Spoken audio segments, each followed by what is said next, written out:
Hello everyone, this is Sanjit Kumar and you are watching Sanjit Academy 98 YouTube channel.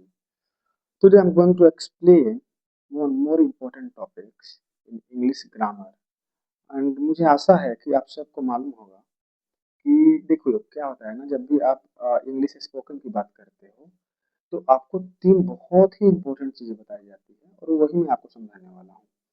जैसे कि आपको भी मालूम है बिना सब्जेक्ट बिना वर्ब बिना ऑब्जेक्ट का आप कोई भी सेंटेंस नहीं बना सकते हो। जब आप टेंस पढ़ते हो तो उसमें आपको स्ट्रक्चर बताया जाता है और स्ट्रक्चर किस चीज़ का होता है। स्ट्रक्चर में बिना सेंटेंस का बिना वर्ब का और बिना ऑब्जेक्ट का कोई भी स्ट्रक्चर नहीं होता है। इसलिए इस टॉपिक को आज मैं लिया हूँ। सबसे पहले मैं आपको बताना चाहूँगा सब्जेक्ट, उसके बाद वर्ब और फिर ऑब्जेक्ट बताऊंगा। देखिए क्या होता है सब्जेक्ट। सब्जेक्ट का मतलब क्या? सब्जेक्ट का मतलब होता है द पर्सन एनिमल्स प्लेस और things that does the action और बीइंग टॉक अबाउट।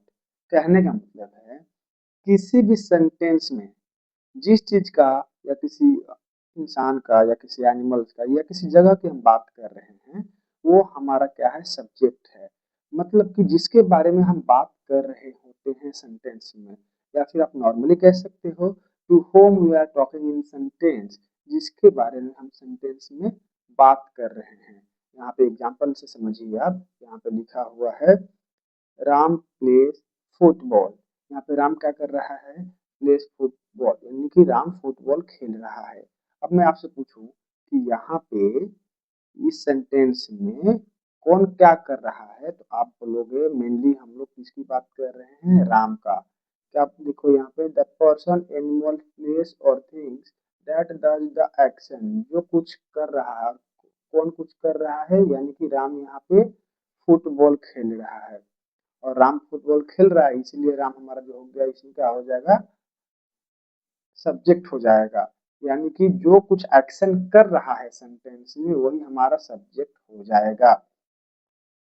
दूसरी में आप देखिएगा वर्ब। अब दूसरा में क्या आता है वर्ब आता है। वर्ब क्या होता है द एक्शन वर्ड, नॉर्मली हम लोग ऐसे कहते हैं the action word. Verb means the action word, जो भी सेंटेंस में काम हो रहा है ना, उसको जो भी एक्शन हो रहा है सेंटेंस में उसको हम लोग नॉर्मली वर्ब कहते हैं। और ये पार्ट ऑफ स्पीच का एक बहुत ही जो है अच्छा एक पार्ट है जो कि हम सबको समझना है स्पोकन के व्यू से, है ना। देखिए द एक्शन वर्ड और इट टेल्स व्हाट हैपेंस और व्हाट समवन और समथिंग डज और इज। कहने का मतलब है कि सेंटेंस में क्या हो रहा है, क्या किया जा रहा है ना, या कोई एक्शन हो रहा है, यही हमारा क्या होता है वर्ब होता है। क्या होता है वर्ब होता है। सेंटेंस में कोई भी कार्य का होना या किसी भी काम का जो होना होता है उसी को ही हम वर्ब कहते हैं। जैसे आप सेंटेंस के माध्यम से समझिए, मैंने जैसे ऊपर लिखा था आपको राम प्लेस फुटबॉल, यहाँ आप देख सकते हो तो यहाँ पे राम, अब देखो क्या है जो कर्ता, कर्ता का अच्छा सब्जेक्ट का मतलब आप ये भी समझ सकते हो कर्ता, आई थिंक कैसे लिखते हैं हिंदी में, हाँ ठीक है। सब्जेक्ट का मतलब कर्ता जो काम कर रहा है। अब दूसरी बात क्या, जो काम हो रहा है। अब इसमें क्या हो रहा है, इसमें क्या किया जा रहा है खेला जा रहा है तो खेलना क्या हो जाएगा हमारा एक्शन वर्ड हो जाएगा, है ना। तो एक्शन वर्ड यहाँ पे देखो क्या लिखा हुआ है verb, verb is the action word. तो एक्शन वर्ड हमारा क्या हो गया यहाँ पे प्लेस, तो प्लेस हो जाएगा हमारा एक्शन वर्ड और इसी को हम कहते हैं वर्ब। ठीक है। सीता इज गोइंग, अच्छा जा काम कौन कर रही है सीता, तो ये हमारा क्या हो जाएगा सब्जेक्ट हो जाएगा। ये गोइंग, गोइंग का मतलब क्या जाना यानी कि एक्शन, है ना। तो एक्शन का मतलब हमारा वर्ब। उसी तरीके से थर्ड में आप समझिएगा ऑब्जेक्ट। ऑब्जेक्ट क्या हो जाता है रिसीवर्स ऑफ एन एक्शन। किसी भी सेंटेंस में जो काम हो रहा है ना, और जो काम जिस पे हो रहा है वही हमारा रिसीवर्स ऑफ एन एक्शन है। जो काम हो रहा है ना, और काम किस पे हो रहा है, जिस पे जो काम हो रहा है वही हमारा क्या हो जाता है रिसीवर्स ऑफ एन एक्शन हो जाता है। ठीक है।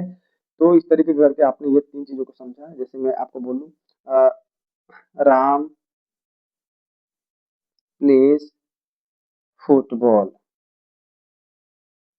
आपने ये चीज देखा। अब राम तो आपको समझ में आ गया है कि ये करता है, ये कर रहा है, यानी कि खेल रहा है, ठीक है ना। ये करता हो गया हिंदी में बोले तो, या डूअर हो जाएगा। अब प्लेस का मतलब क्या है, एक्शन वर्ड, तो एक्शन वर्ड आपका क्या होगा, एक्शन वर्ड जो हो गया ये आपका वर्ब हो गया। अब किस पे खेल रहा है, मतलब क्या खेल रहा है और किस पे खेल रहा है, तो फुटबॉल खेल रहा है ना। तो फुटबॉल आपका क्या हो जाएगा, ऑब्जेक्ट हो जाएगा। यानी कि जो एक्शन हो रहा है ये किस पे हो रहा है, फुटबॉल पे हो रहा है। ये कौन कर रहा है, ये सब्जेक्ट कर रहा है। तो इस तरीके करके आप और भी चीज आगे समझ पाओगे। अगर आप समझ चुके हो तो यहाँ पे एक सेंटेंस लिखा हुआ है, संजीत टीचर्स इंग्लिश। इसमें आपको सब्जेक्ट वर्ब और ऑब्जेक्ट बताना है। आज के लिए बस इतना ही। अगर और भी सीखना चाहते हैं तो आज ही सब्सक्राइब करिए संजीत एकेडमी 98 यूट्यूब चैनल को। और 1-to-1 लाइव क्लास में अगर ये स्पोकन सीखना चाहते हैं तो आप इंस्टाग्राम पे मैसेज करिए संजीत एकेडमी 98 पे, आपको लिंक भेज दिया जाएगा। Thank you, bye bye.